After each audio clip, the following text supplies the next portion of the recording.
So just for the sake of being inappropriate, a little bit rude, how if you wanted to double that salary before you quit your job, how long on average does it take you now to make up your salary from the first, like, About 6 weeks, maybe 6 weeks. this is a pretty good exchange of your time, hey? And Yeah. you only trade, what, 3 days a week? 3 days a week, and for sometimes it's only an hour in the morning. So what are the secrets? How do some of the most successful entrepreneurs find the freedom that we all got into business for in the first place? How did they find the time, energy, and resources to launch and scale strong? And how do entrepreneurs like us align our time, money, and energy in a way that will allow us to reach what we set out to achieve? These are the key questions, and this community will give you the answers. Welcome to the Prosperity Movement.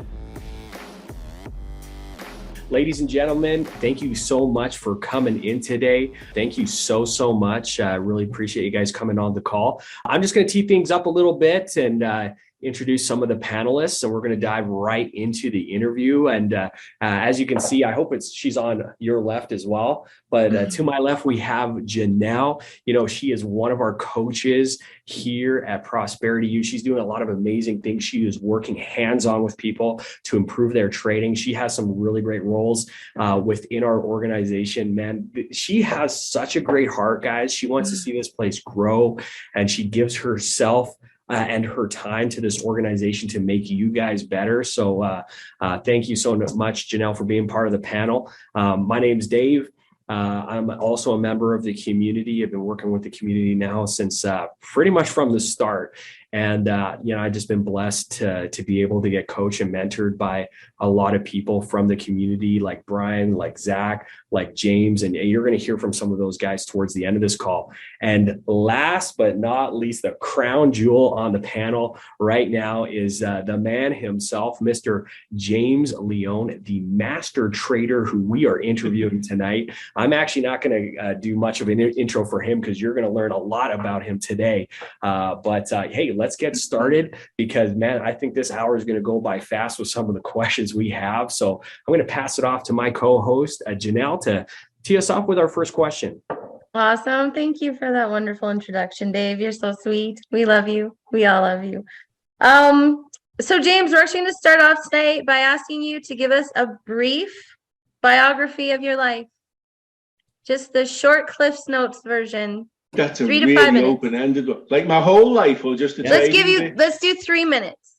3 minutes. Okay. 3 minutes. We'll try. The whole life though, yeah. Yeah, Just give us a high-level overview. Yeah, give us a little autobiography. A problem child. I hated school. I didn't have parents that pushed me or drove me or even really minded me. They used to check in once every couple of months or so.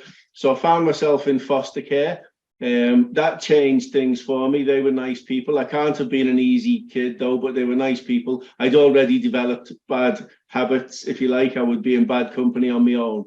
Anyway, they guided me right and I did well. I joined the army. It turned me around. I chased different jobs. I asked my foster mum once, I don't know whether to go for this job or stick with that one and try and get a promotion. And she said, chase the money, lad. And I think it was the best advice I ever got from her. Really, I did all right. I studied accounting. I hated school, but when I became an adult, I realized that actually learning doesn't have to be all sit in rows and be stupidly boring and pronounce it like French people. And, you can't use a calculator. What? Of course we can. In accounting, I was allowed to use a calculator, and the math teacher, Roy, incited in me a passion for learning, I think.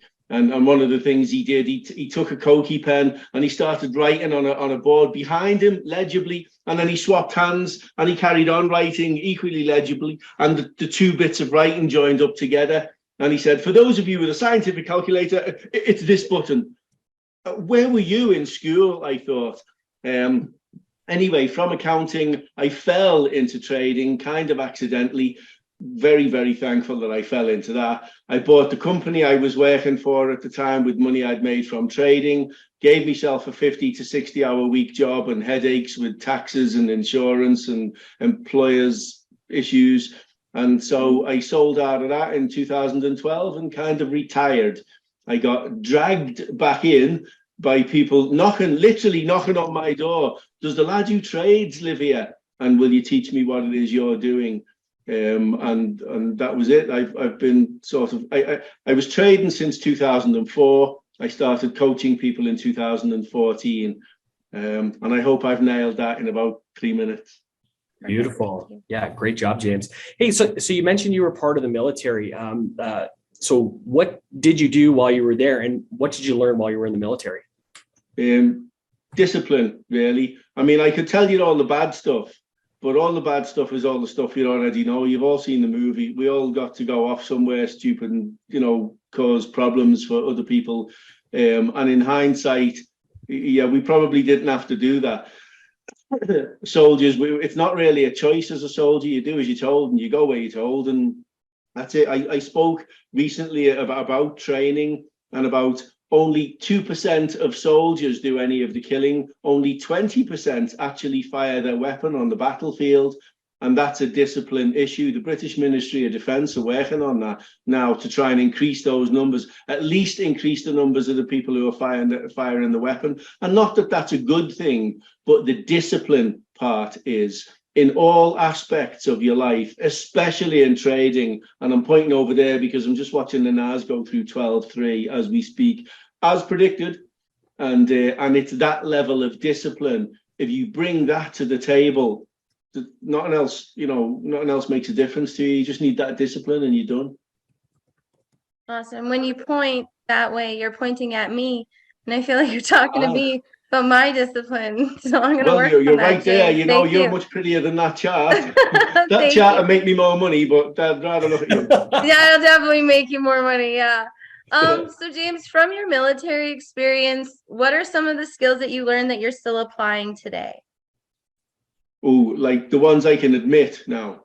Yeah. Okay, the ones I can admit would be the discipline part. It really is the discipline. When you're told to do something, and again, the chart is right there. The chart tells me what to do. It tells me what's going to happen. It doesn't tell you the exact when, but it tells you what's going to happen and be ready for it. And in the military, you learn, we're going to go through there, we're going to do this, and then we're going to open fire. Or if they come through here and coming along this channel, we're going to open fire then. But we're going to be first to open fire. We're first to open fire. Beautiful, beautiful. Now, here's another question. Like while you were telling your story, you said you sort of fell into trading. Do you want to just expand on that just for a quick minute? And like how does one just fall into getting into trading? Well, as you can see, I've got a magazine in the background here. This one isn't about trading by any means. Sorry, it's more gun stuff. But I was on an aeroplane, and in the seat pocket in front of me was not the standard Lingus or whoever it was at the time. There was a Shares magazine. That was the title, Shares magazine. And it was a long enough flight, so I sat flicking through the magazine. Partway through it, there was an article written by a man called The Chartist. And The Chartist wrote about oil and how, of course, it's going to go to $100 a barrel. This was in 2004. Excuse me. And so I read the article and I'm thinking, well, great. And me with me big gas guzzling car now. But $100 a barrel, he said, think about it. You've got oil, it was at $74 at the time. He said, you take a 1 litre bottle of water and buy it from, Walmart, Asda, Tesco, wherever, pour it into a 205 litre drum, tell me how much it costs you to fill the drum, and now tell me oil is expensive at $100 a barrel. Get on with it, suck it up, that's where it's going. In the same magazine was how to buy oil without them delivering barrels and barrels of it that I'd have to store somewhere. You buy it, you hold it a bit, you sell it. It was online trading. That's what we're looking at, Oil. Awesome. James, what's been a bucket list goal for you that you had before trading that you've actually been able to achieve since trading? Oh, I don't know. There have been no limits, really. I mean, there's only 2 things left on my bucket list, and I can't do them. So Do you mind sharing? I'm broken. I'm broken. Everything else that I ever wanted to do, ever, I've done it. I've achieved it. On my bucket list, a silly one, but I've never had a tattoo. I don't like. I always think when they find my body, I don't want it to be identified too easily. So I don't want a tattoo. The other thing is, I've always thought it would be interesting to smoke a cigar, but I've got this phobia about smoking and smoking materials generally. It's the only thing I'm afraid of. An ashtray, I don't know why. I can't explain it. I don't understand it myself. But an actual even an empty ashtray. In the olden days here, we used to allow people to smoke in a bar or a restaurant. I couldn't sit at the table if there's an empty and clean ashtray at the table. Can't sit there. Someone's got to move that. So I can't achieve that bucket list goal. Everything else, yeah, been there, done that.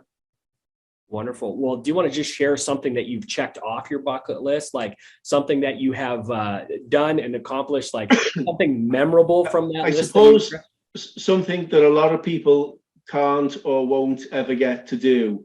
I took time out and I sailed across the ocean, and I did it twice, single-handed. I sailed from the east side to the west side of the Atlantic, and then from the west side back to the east coast of the Atlantic, well, you know, our side, this side of the pond. I also sailed the length of the Indian Ocean, and I did that twice as well, but that's not crossing it. I was sailing up and down it, you know.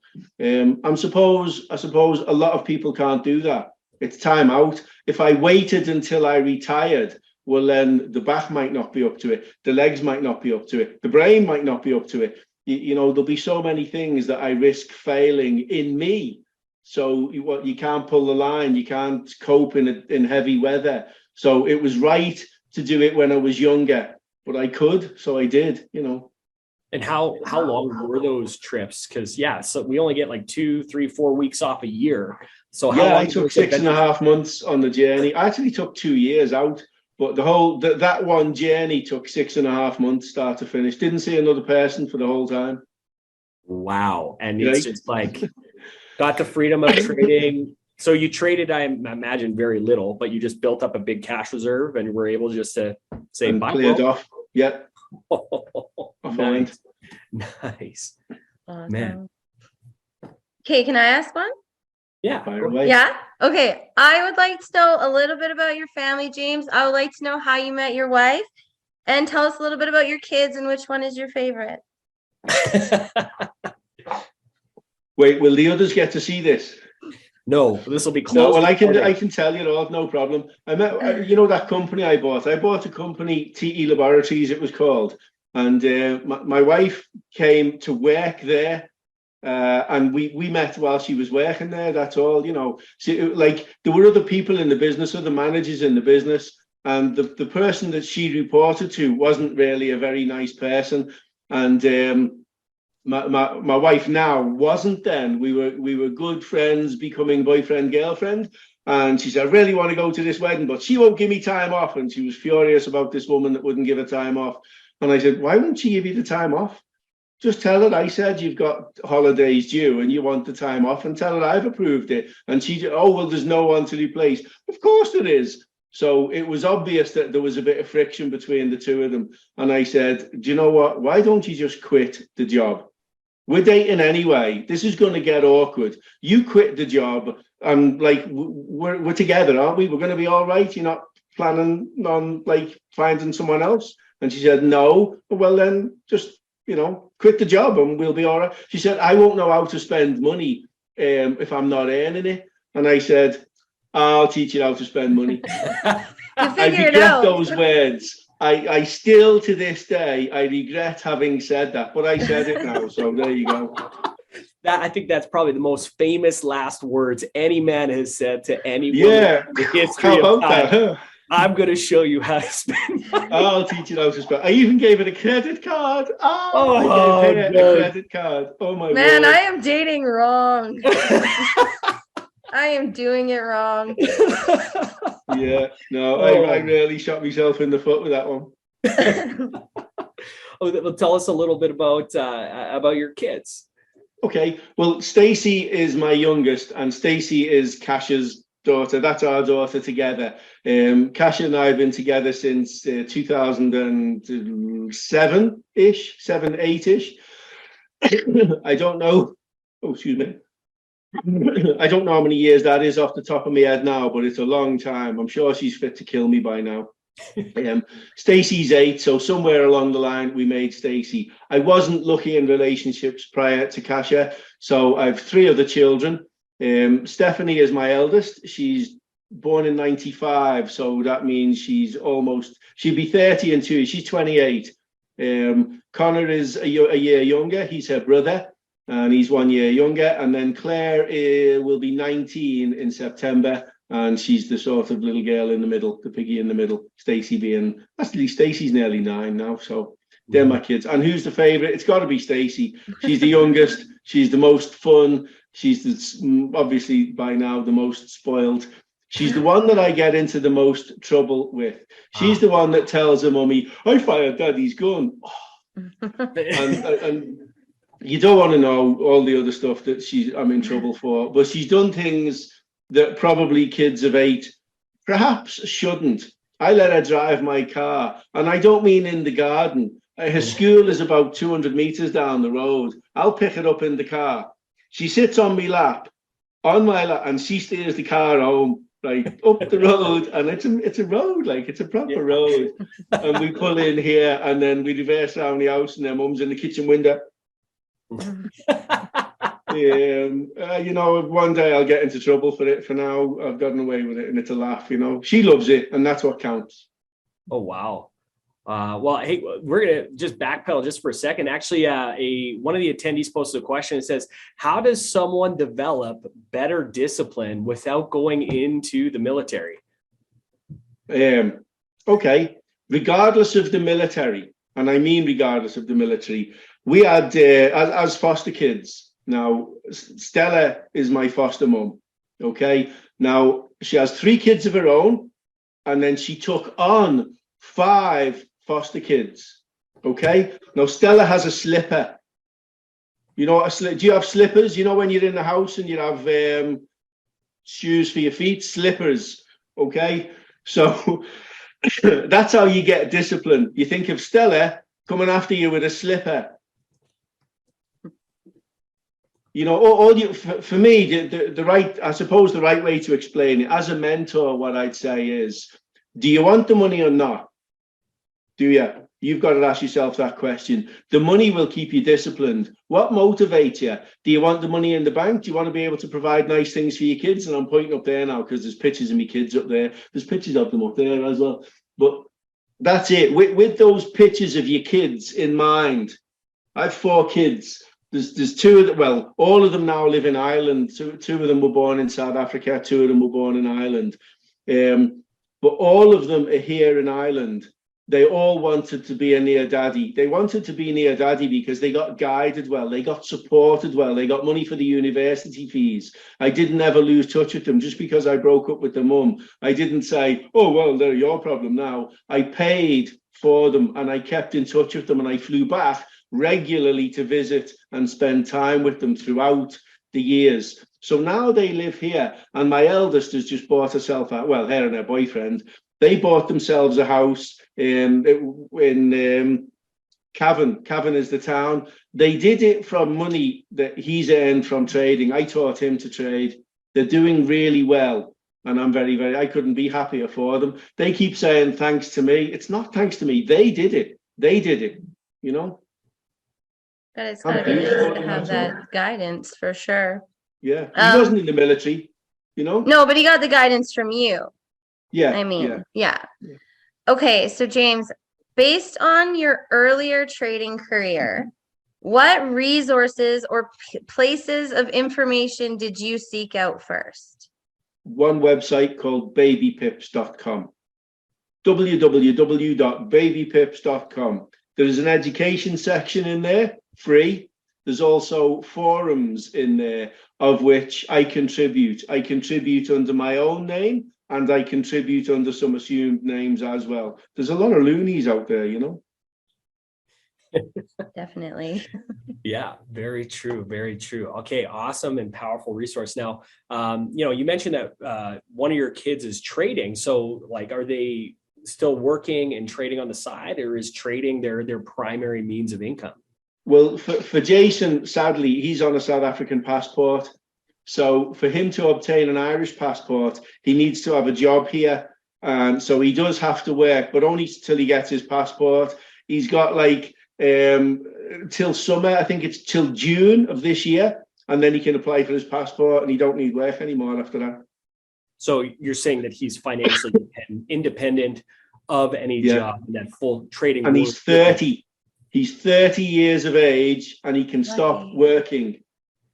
Now, when did his trading journey start? Did he start a few years ago when he was 20, when he's 25? Like, tell us a little 2017, February 2017, he arrived here in Ireland with me to learn with me. That's when they came here, when Stephanie finished her university. Within 6 months, they came here.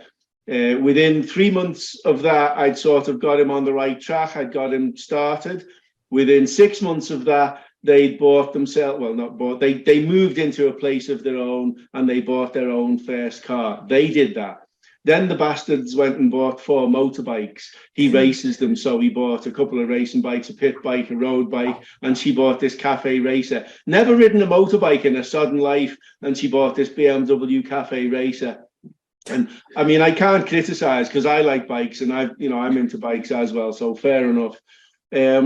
But yeah, they've done all that all by themselves. They've moved into their own place and they're busy renovating it as you do and making it, putting their own stamps on it and things like that.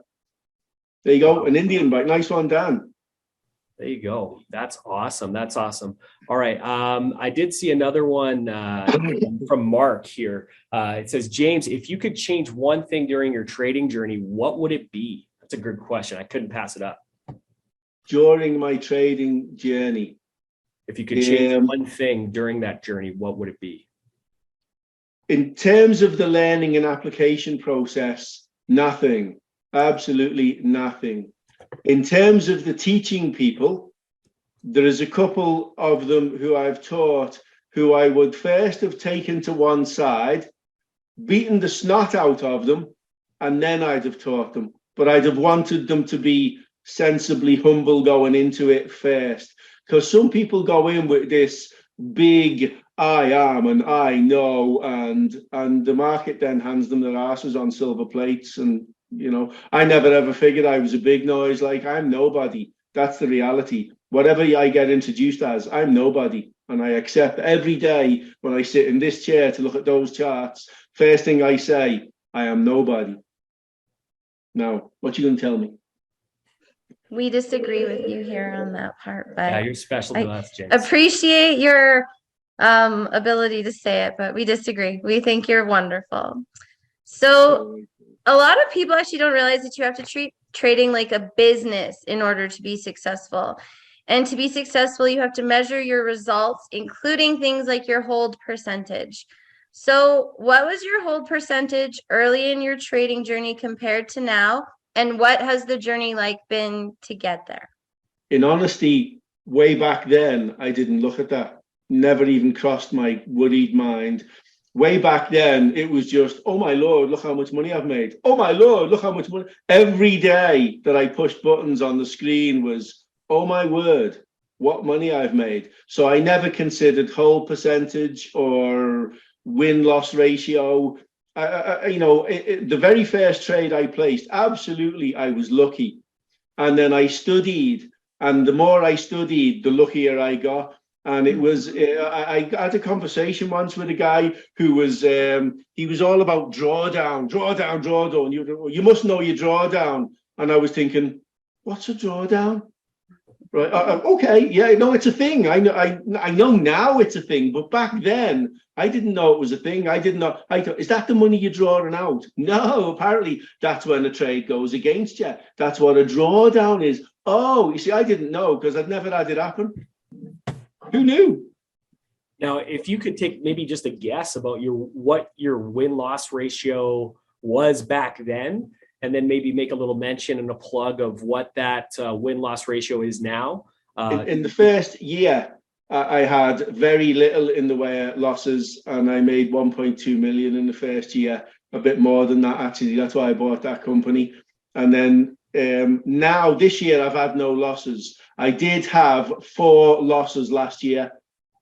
So I do have them. I do accept them as a factor. It does happen. But you know, when you sit and you're disciplined and you wait for the right setup, and I mean wait. We've sat in these sessions sometimes, my go live sessions, my live trading sessions with people literally watching and listening to what I'm saying. And we've waited and we've waited, sometimes for 50 minutes plus. But there's one particular session we waited from 1400 to 1453 before we got a trade. 53 minutes of the hour we're sat. We're bored, we're waiting. It'll eventually get there. When it gets there, it'll do this and then it'll go, and then we can buy it. And boom, didn't it go? But bloody hell, we waited. That's what I do. I wait. I'm happy to wait. But you ain't taking any money off me. Beautiful. Well, hey, guys, for everyone in the chat, I see you guys are posting questions. In the bottom left-hand corner of your Zoom button there, you'll see a Q&A button. I'm not going to answer questions or ask questions from the chat anymore. If you could use the Q&A button just so I can keep it straight, in my mind, that would be great. Thank you to everyone in the audience. There's one there from BC that might be worth asking. What would you tell aspiring traders that think a strategy and indicator scanners are enough to become a professional trader? Yeah. All right. Yeah. Why don't you take that one away? What would I tell them? I tell them they're all right. You do need those. You do. But one of the main things, the absolute essential ingredient that a lot of people don't realize is an essential ingredient would be a mentor. I'd want a mentor. Now, I have mentors. They're informal. They're like my peers. They're people who do what I do. They're friends of mine who I've made along the way who do what I do. And I talk to them. And I don't say, oh, what's your whole percentage and what's your wins and what have you got on your charts? I ask, how are you feeling? How do you feel? How are you getting on? And those kind of questions, because those are the ones that really matter. What's on your chart? It just tells me whether you're organized or not, whether you can be consistent or not. But what's in here and how you're going to use it, how you're going to let it affect you. So many people go, oh, I had a loss. Oh, my God, the world's over. And then they start trading and revenge trading and chasing it and being an idiot. So if you mentor those people, or if you have a mentor that will say, hang on a minute, it happens. Didn't you ever stub your toe on the end of the bed? I did. Did you burn the bed down? No, I didn't. Okay. Do you wear slippers in the bedroom now? Because you know you've got a hard end of the bed there. I do. So you learned a lesson, didn't you? It's not what the market will do. It's how you will react to what the market will do. There's road rage, isn't there? You know, people drive. We drive. Everyone drives. And you'll see idiots on the road all the time.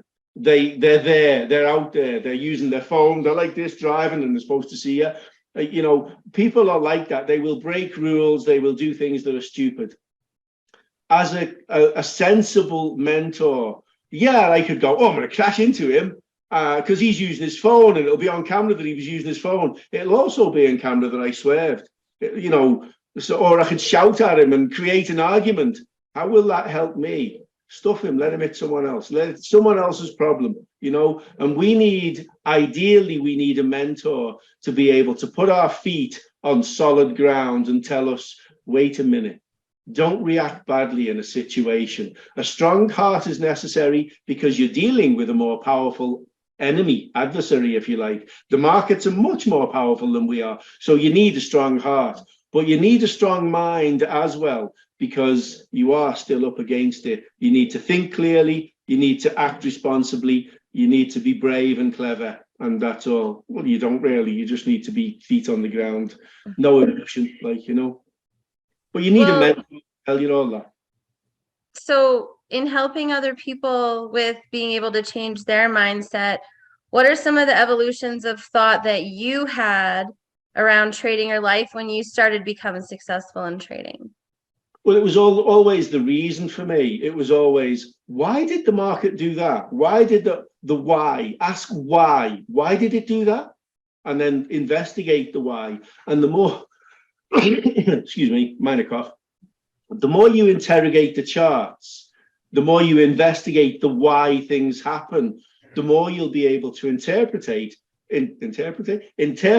when they're going, or that they're going to happen again, because you look at it and you go, oh, it did that before. The last time it did that, perhaps the last 7 out of 10 times, because that's what we're looking at here. We're looking at probability, high probability, low risk. That's what we're looking at. So it can be predicted. And we've proved that over and over again, haven't we? Every day, every session. That's awesome. That is awesome. Well, hey, staying on this sort of mindset, psychology type train, Dan asked, do you have any tips and tricks on how to get your mindset right while trading? Do you have some things that you currently use, James, to move that forward in your life and your trading career? Yeah, if you need to be someone who bitches about things, bitch about the small stuff like, damn, I'm out of coffee. If you need to be someone who plans things, plan, I've got enough coffee. If you need to be someone who worries about things, worry about, have I got enough coffee? Do focus on things like that in terms of taking your mind off the fact that there's a chart there that can either give or take away from you a lot of money. Your emotion towards that chart should be absolutely neutral. It should be to you the tool of the trade. If you were working for McDonald's, it's your fryer and you're frying burgers. If you were a taxi driver, it's your taxi. It's just the tool of the trade. You've got much more serious worries. Is there enough coffee? Am I allowed more coffee? Is it still hot? That's the stuff that you want to sweat on. Worry on that, because, well, that's easy fixed. You text your wife and you say, bring me more coffee. Then you get hit on the head with something and you text your daughter and you say, would you ask your mummy to bring me some more coffee? Because no one can say no to Stacey. That's wonderful. James, you've actually mentioned in the past that if you're not learning, you're pretty much dead in life. So what resources are you currently using to expand your education, either inside or outside of trading? Generally, the charts. Literally, I look at the charts. You guys have known me for a while now, and haven't we already maybe gone through 2 or 3 different layouts in terms of it's the same indicators? It is always the same indicators. We have not changed indicators since 2017 or 18, I think. That's the reality. But we do tweak them instead of it being these settings. Oh, it's these settings with these levels. Why? Well, because look at them and you'll see the why. You know, it's because I've been playing with it. I've been tweaking it. And I usually do that when on the downtime, you know, when there's not an happening on the charts, or over Christmas, I do it a lot. And that helps me to learn. It's like if you had an engine and you wanted to learn about mechanics, you'd strip the engine and you'd try and put it back together. So I strip the chart and I try and put it back together, tuning it so that it works better than it did when I took it apart. Wow. Awesome answer. Yeah, maybe just to backpedal a little bit, you know, someone actually had a question about your son who learned to trade. Like, now he asks, did your son who learned to trade struggle at all with the discipline? Or, you know, did he just, because of your coaching, you know, just get like success straight away? We're very lucky. It's my son-in-law. Jason is my son-in-law, and he's Stephanie's boyfriend. And we're very lucky in that, you know, so many people, you give them tasks to do and they'll say, yeah, I'll do that. Well, my office is laid out in such a way that there's another chair just there and a big screen back to back with this one, and that big screen there and that chair. That's where his laptop was when he first got into this. He was there. So I was here and he was there, and it was, have you done this bit of your homework yet?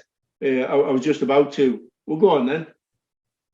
Have you done it now? I'm still doing it. Okay, well, let me have a look at it when you've done it. What do you think of this layout? and I'd be, you know, in the middle of it. What do you think of this? What are you seeing? How do you interpret that now? What's it going to do next? And I would be asking him all those loaded questions. I know what it's going to do, but I wanted to know that he knew what it was going to do. And yeah, he knew what it was going to do. So, well, he did after the time, you know, and that's just great. The other thing is, I find that he's very like me, in that, like, okay, my parents didn't die, they just didn't want us. His died, and so he had he was brought up by people who weren't his real parents. And I think because of that, he and I have a lot in common. He had a rough and poor upbringing. I did. He wanted to do a lot better. I wanted to do a lot better. So there's so much that he and I have in common. Like, you know, I think if he ever breaks up with my daughter, she can piss off and I'm keeping him. So yeah, if they ever break up, you'll take don't tell him her. in the divorce. You'll take him in the divorce. All right, okay. So we we see you there. Thanks We so much. established she's not the favorite. No, well, she's the eldest. She's all grown up now. You know, I don't get any hugs off her anymore. I actually have another question from a member of our community. She messaged it to me earlier today. So Donna would like to know, James, what were your top 2 struggles or obstacles that you've had to overcome in trading? Distraction. Distraction would be the number one, the absolute number one, whether it's from questions from other traders or in the early days when, you know, I said, okay, I'm going to stay. I won't go to work anymore. I'm just going to stay home and trade. Now, I'll be absolutely honest with you. We could have then, and we could now, just live off my savings. But when I quit work, I wasn't 50 yet. And I thought, that's a lot of years to live off that. It's quite a chunk of money. It would have lasted. It's still lasting. I haven't touched it. But I've always been, I want to say frugal, but the right word. I've always been a tight git. And I like to have the money in the bank. So I don't like to live on savings, which means I like to keep my hand in, or I like to keep trading. I worked in the house. I had an office in the house, and there was distraction there when Stacey was born, when Cash was. There's always like, well, you're not doing anything. I'm looking at the chart. Yeah, but you're not doing anything. So you could take me for my facial. You could take me to get my nails done. You could take me for what? Didn't I just buy you a car? Would you not piss off and go on your own? Oh, you don't want to take me like that. So that kind of thing was a problem. We sat down and we had a conversation about it. And they said, you know, I said I'd teach you to spend money. Do you want the money to spend, or do you just want to blow the savings? Because when I die, they're yours. Them savings are yours then. Oh, well, no, I want you to still earn. Well, then you got to leave me alone and let me do my thing. So we got to a level whereby she wouldn't speak. She'd come into the office and stand behind me and look at me. And I know she's there. I know, I can feel it. I heard the door open, so I know you're there. But that's no different. What do you want? So anyway, the office is out here now. This log cabin is about 5 meters away from the house, which is over there. And I get peace here from the family and the house. And I can do my own thing. I can play my music. I've got that nice little Bose thing there that blasts out nice music for me. And I sit and do my own thing and they leave me alone. Distraction would be the absolute number one biggest problem. There are none other than that. That's it. Thank you. Wonderful. Awesome, James. So we have a more technical question from a O'Neill from the chat. I'm just dissecting this so I can make it a quicker question. He says the 1 minute chart is too quick for me, so I use it on a 3 and 5 minutes, but I had losses today. Here's the thing. I tend to set a take profit of 20 pips and a 10 to 12 pip stop loss. I think, if you want to read that question, but he basically I don't see it, but I get the gist of it. Yeah. A 1 minute chart is too fast for you. Yeah. Yeah. Okay. Look, I've got a watch on with a second hand. If I sat here and I begged everyone to say nothing for 1 whole minute, 1 whole minute is 60 seconds. That's how long it takes for a bar to form. Don't tell me it's too fast for you. 60 seconds. I said that 10 seconds ago. I started talking 10 seconds ago, right? And I'll keep an eye on when the full minute is up. There's a bar on the go right now with 13 seconds into it. we're not reactionary. Well, we are reactionary traders, but we're not. We haven't got to be quick on the draw. We predict every damn thing that happens on that chart. 1 minute, 3 minute, 5 minute. I don't care. We are predicting everything. So whether it rejects the line on a 3 minute or a 30 minute, who cares? It's rejecting the bloody line. Whether it gives divergence on a 5 minute, a 3 minute, or a 1 minute, divergence is divergence. A signal is a signal. A 1 minute chart will give you a smaller stop loss. And you can end up with, well, we ended up with 150 pips off of that 1 minute trade earlier this evening. Like, so 3 minute chart, too fast for you? We've just gone the minute. That was a minute of talking and we're in a bar. It's not fast. A 1 minute chart is not fast. It takes 60 seconds to form. And if you're properly planning your trades, a 1 minute chart isn't too fast. If you're distracted, yeah, my chart's over there. If I'm busy with Facebook or YouTube or Instagram or TikTok or whatever the hell else you've got your nose stuck into, yeah, the 1 minute chart's too fast then. But if you're focused on your chart and you're focused on your trading, that's not too fast. You're not applying yourself properly. That's all. You're not applying it right. Yeah, and Bryan has a good comment on a 3 to 5 minute chart. Yeah, like having that tight of stop loss on that bigger timeline is great. And hey, if you're lots of people in the community are working until they can get this to be their full-time income. Yeah. So you know what? Like find a time throughout the day where you can have that uninterrupted time. Where you can monitor and trades. Like I work and I trade in the morning, sometimes before my kid wakes up, and I just create the time in my space. So maybe it's more of a scheduling thing than trying to trade and be multitasking at the same time. The charts always give you your stop loss. You can't pick a number. The charts tell you how big it is. Mm-hmm. You'll get there, O'Neill. He's one of our newest elite members, actually. Congratulations, O'Neill. Good question. I'm proud of you. Welcome aboard. It'll be nice chatting to you in the future and steering you a bit more correct. Absolutely. I have a question from Short. He would like to know, what was the first strategy that you ever used, James? The first one, we used to call it the double cross. That was what it was called way back. And then it progressed a bit to the DWL, double white lines.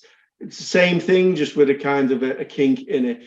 At this time, on this day, if you like, it's used by 3 major companies in the world. One of them in London, one's in London, one's in Belgium, one's in the USA, and it's got different names. It's called the DT2. It's still called the DWL3 in one of the places. And it's called Dynamic Edge. It's double cross. It's just a minor variation on the double cross. A cross at the bottom and a cross at the top, and all. Beautiful.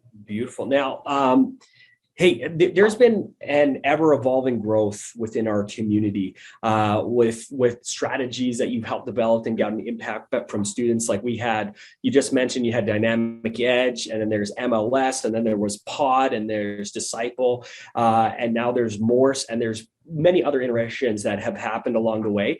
But what have been some like key factors or motivations attributed to the creation of these tools? And tell us a little bit about the background like on them and your thought process about creating these tools for the community. Okay, most of the creations come from, I'm trying to find a nice way of saying it. There really isn't, so I'll apologize right away now for my language. Some bastard comes along and says, oh, this happened, and they're whinging about an indicator that they misinterpreted or didn't see or didn't pay any mind to. We used to use a DMI, a directional movement index, but it was at the bottom and they were looking at the price. So that's why the ST line replaced the DMI. It's because, well, that's right by the price. How do you not see that now? It's right there in your face. It's not down there anymore. So that was, that's one of the ways we evolved. There was the other one about, I came out too early. Was that still green? It was. What was your excuse to come out there? That was still green. and that's it. I'm basically removing excuses. Did you ever have that one kid that that always has an excuse for something? We're going to do this, and he comes up with an excuse. That one kid or that one child, that one painful member of the group that is the one, the Tao takeaway opinion. There's always one. That one guy. Yeah. Now I've taken that away from you. What you got now? What's your excuse now? Yeah, you haven't got one. Get on with it. Do it properly and don't skip bits. I just keep taking away excuses. And the more excuses they fire at me, the more we tweak until we find one. You can't find me an excuse in that one, Yeah, I'm a huge fan of disciple.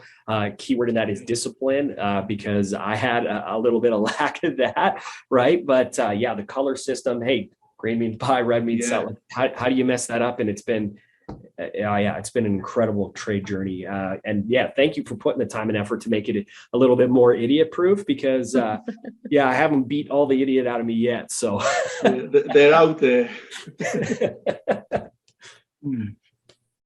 That's right, Dan. They do.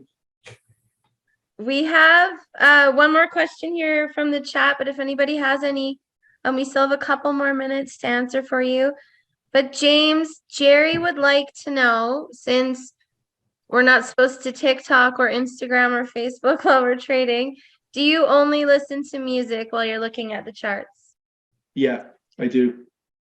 Just music. I will sometimes play chess, but I'm spoiled rotten. There's screens all over the place. So I can put chess in a small corner right next to my charts. What's your favorite go-to to listen to, though, James? What's your playlist? Oh, it varies a lot. At the minute, I've got Sting on the go. With the words will come out in the future, but I'm listening to that one a lot at the moment. That's on my playlist. The what's it called? The Shape of My Heart. That's in there. I like that. Top of the list at the minute, though. Awesome. Maybe we need a James Leone Spotify playlist for when we're checking the charts. Yeah, but not with my voice on it. No, you just a playlist of your favorite songs. You don't have to sing. Okay, I'll share it with you. We take that too, though. Yeah, I've got some George Ezra. I've got what's his name? Ed Sheeran. Bad Habits. But in my head, I'm not hearing my bad habits lead to you. I'm hearing your bad habits lead to me. Awesome. James, okay, so you talked about this very quick rise in trading. It seems like you processed a lot of information very, very quickly. You found success very quickly. So when you started looking at trading to become your full-time income, what goals did you have and want to achieve through trading, as well as did you ever envision it being this big, you being a coach, coaching multiple seven-figure earners, showing people financial, could you see what you're doing now, or is this just all sort of part of the beautiful journey? Well, this is part of the journey. I never envisaged any of this. I didn't plan to teach anyone other than my kids. That was the plan. I did put a course together, but it was to teach them. In reality, they were growing up in South Africa. There was no way they were going to get jobs, no way they were going to stay there. It was a case of, when you finished your education, not going to be the best education over there, come here and I'll teach you to do this, and you can be traders for a living. And then, as I say, some guys knocked on my door one day. Does the lad who lives here trade, and does the lad who trades live here? That was their exact words. And it was that, when I was quitting the job, when I was quitting working and everything, people were saying, how are you doing that now at your age? That's not right. And I'd mentioned, well, I trade as well. I make more doing that than I was doing this. And you mentioned goals. I thought to myself, if I can do twice from trading, double basically what I was earning in a salary in a job, I'll be happy enough with that. That'll be great, because there's no tax on it, And sure, I was doing that. I was making a week's wages in 15 minutes. So it was a no-brainer, So what was that number? If you don't mind sharing, what was your old salary, and then you wanted to double it? When I quit, I was on about 75,000 a year. And I got benefits. I had a fuel card and a company credit card and stuff like that. For business expenses, lunches and things like that, But I'd buy me flights on it and I'd go and visit my family on it and things like that. So there were a lot of what's the word I'm looking for? Under the table tax benefits of it all. And I was aware of it. I knew what rules I was bending, if you like. So I was looking to make somewhere between 150 and 200,000 a year. And I knew that was lowballing it, because in my first year I made 1.2. So I figured that I wanted to be lazy as well. I'm naturally lazy, and it's one of my mottos, isn't it? I say I like to do as little as possible in the morning and then slacken off in the afternoon. So I figured if I did a couple hours here and a couple hours there, I'd be able to walk away with a couple 100,000 a year, and I won't worry. So just for the sake of being inappropriate, a little bit rude, how if you wanted to double that salary before you quit your job, how long on average does it take you now to make up your salary from the first, like? About 6 weeks, maybe 6 weeks. This is a pretty good exchange of your time, hey? And Yeah. you only trade, 3 days a week? 3 days a week, and for sometimes it's only an hour in the morning. The rest of this interview is exclusive to members. You can email support@prosperitymovement.online to learn how to become a full member. There has never been a better time than now. We look forward to seeing you soon on an upcoming event or in person over Zoom. Bye for now.